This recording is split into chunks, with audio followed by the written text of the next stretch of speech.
IFM Foreign News.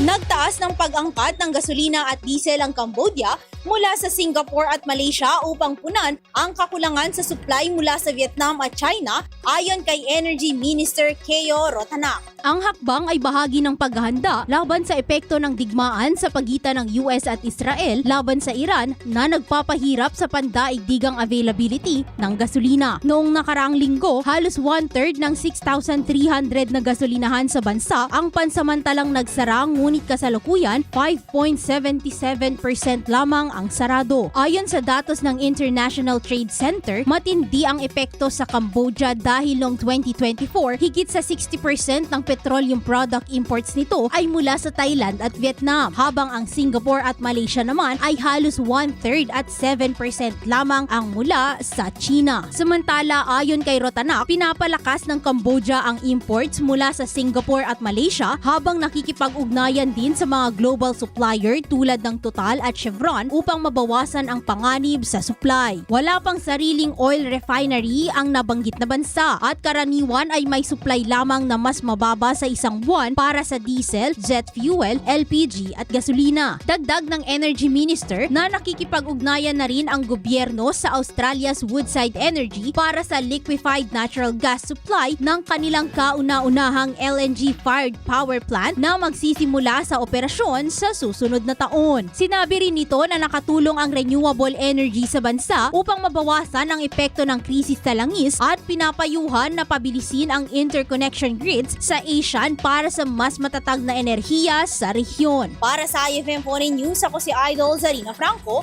Idol! IFM News.